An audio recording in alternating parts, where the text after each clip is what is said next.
Mais oui, Undertaker et El Niño Marbella ont donné la victoire à l'OM, les gars. C'est une dinguerie. What the fuck? Bonsoir tout le monde, merci à ceux qui s'abonnent de la Champions League. Donc voilà, victoire de l'OM. Moi, je trouve que cette victoire, elle est logique et méritée. C'est ça en fait. Marseille à domicile, pour moi, ils font peur à domicile. À l'extérieur, on sait que c'est la meilleure équipe. À domicile, en fait, ils ont du mal à gagner, même contre les petites équipes. Enfin, les petites équipes, entre guillemets, les équipes qui sont classées on va dire, allez, euh, entre la 10e et la 20e place. C'est incroyable. Donc voilà, là, aujourd'hui, encore une fois, moi, je me suis dit qu'ils vont jamais y arriver parce que Marseille dominait cette rencontre, en fait. Il n'y a rien à dire. Puis vous avez au moins 70% de possession de balle. Quand tu as 70% et tu as frappé au moins 3 fois plus que l'adversaire, t'es pas capable de marquer un but. C'est quoi cette dinguerie, en fait? C'est ça le football aussi, tu vois.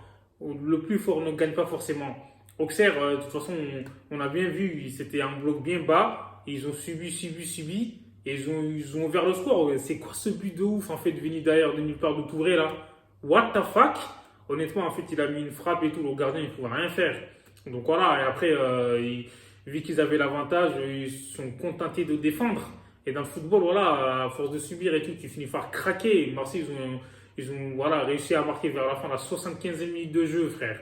Undertaker, il est sorti de sa boîte, frère. Il a mis une frappe du droit. C'est ça qu'on veut, en fait, tu vois. Donc voilà, même si c'est un gaucher, des fois, il faut utiliser aussi son mauvais pied, les gars. Voilà, au moins, il sert à quelque chose.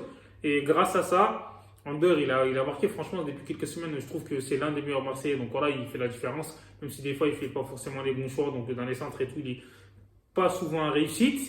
Et voilà. Vitinha, frère, c'est quoi cette dinguerie Vitinha? Il a eu au moins 9 ou 10 tirs. Il a même pas été capable de marquer un seul but en fait. Voilà, après, ça arrive. Hein, donc, voilà, les attaquants, c'est ça en fait. Des fois, ils touchent pas beaucoup de ballons, ils marquent un but. Et là, aujourd'hui, il a touché énormément. Il n'a pas réussi à claquer. Et je trouve que, je sais pas, peut-être que c'est la confiance aussi en fait. Je trouve que le match d'avant, là, avant Lyon, il avait claqué un doublé et l'entraîneur, il aurait dû le titulariser en fait. Comme ça, là, il va être sur sa lancée. Et en fait, la confiance, c'est ça vient en enchaînant les matchs. Donc voilà, vu qu'il n'enchaîne pas trop, donc c'est compliqué. Mais bon, je trouve qu'il a été intéressant, même s'il avait beaucoup de déchets dans son jeu. Et voilà, Klose aussi à gauche, c'est pas ouf. On sait qu'il a fait ça pour mettre Tavares sur le banc, mais bon, Klose à gauche, là, c'est pas trop fou. Et il a fait des centres des fois ratés. Même à droite, il a fait des centres ratés. Donc voilà, quoi, c'est compliqué. Et moi, je trouve, hein, il a loupé énormément, alors que on sait que c'était sa qualité première du côté du RC Lens. Et là, ce soir, voilà, les entrants, ils ont fait la différence, en tout cas pour moi. Et donc, Dimitri Payet, il était là. Moi, je trouve qu'il a été intéressant. Hein, surtout, on sait que lui, voilà, dans les petits périmètres, il est très intéressant, il est fort. Et Guendouzi, il a fait fermer des bouches aujourd'hui. Tu vois, Guendouzi, il a fait une belle passe pour être les Nino qui finit en fait entre les jambes du gardien. En fait, c'est incroyable. En fait, il a regardé le gardien. Le gardien, il pensait qu'il allait frapper, je sais pas où. Il l'a mis entre ses jambes. Voilà, il a trop écarté ses jambes. Donc voilà, moi je trouve que c'est mérité. Et comme je l'ai dit, Marseille revient à 5 points du Paris Saint-Germain. Donc voilà, c'était aussi ça. Il fallait mettre la pression sur le PSG. Il ne faut pas les laisser filer tranquillement, tu vois. S'il n'y avait pas de victoire ce soir, tu vois, il y allait avoir 8 points d'écart, ça aurait été compliqué.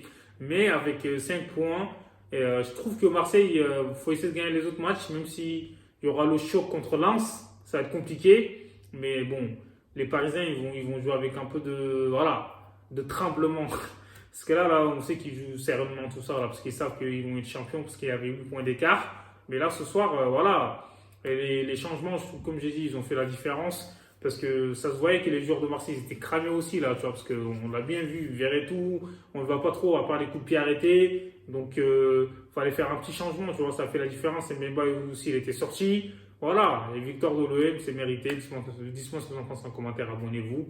Hasta luego!